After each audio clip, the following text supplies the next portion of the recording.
অষ্টাবক্র রাজসভায় উপস্থিত হতেই অহংকারী পণ্ডিত বন্দী বললেন, তোর বাবাকে পরাজিত করে আমিই তাকে নদীতে নিক্ষেপ করেছিলাম। মনে হচ্ছে তুইও সেই পরিণতিই চাইছিস। তার সামনে দাঁড়িয়ে ছিল এক কিশোর, বাঁকা শরীর কিন্তু দৃঢ় দৃষ্টি, অষ্টাবক্র। কেউ তখনও বুঝতে পারেনি এই দিন এই সভাতেই ইতিহাস রচিত হতে চলেছে। ধীর পায়ে অষ্টাবক্র এগিয়ে গেলেন রাজা জনকের রাজসভার মাঝখানে। সভার অনেকেই তার শরীর দেখে হাসাহাসি করছিল। হঠাৎ অষ্টাবক্র নিজেই হেসে উঠলেন, শান্ত অথচ তীক্ষ্ণ কণ্ঠে বললেন, মহারাজ, আমি তো ভেবেছিলাম এখানে জ্ঞানীদের সভা বসেছে, কিন্তু এখন দেখছি এখানে তো চর্মকারদের সমাবেশ।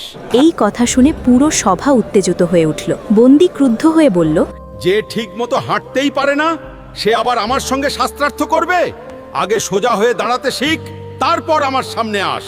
অষ্টাবক্র বিন্দুমাত্র বিচলিত হলেন না। তিনি শান্তভাবে উত্তর দিলেন, যারা মানুষের শরীর দেখে তার জ্ঞানের বিচার করে তারা প্রকৃত পণ্ডিত নয়, তারা তো কেবল চামড়া চিনতেই অভ্যস্ত, চর্মকারের মতো। এই উত্তর শুনে সভা নিস্তব্ধ হয়ে গেল। মুহূর্তের মধ্যেই পরিবেশ বদলে গেল। রাজা জনক বললেন, যদি তুমি সত্যিই এত জ্ঞানী হও তবে বন্দির সঙ্গে শাস্ত্রার্থ করো। শুরু হলো গভীর তর্ক।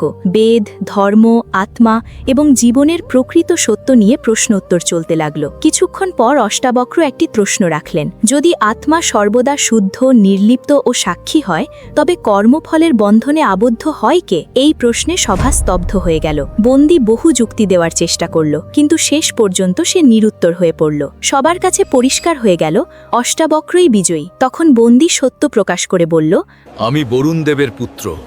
আমি যাদের নদীতে ডুবিয়েছি তাদের হত্যা করিনি, বরং যজ্ঞের জন্য বরুণ লোকে পাঠিয়েছিলাম। এই কথা বলার সঙ্গে সঙ্গেই নদী থেকে সকল ঋষি নিরাপদে ফিরে এলেন।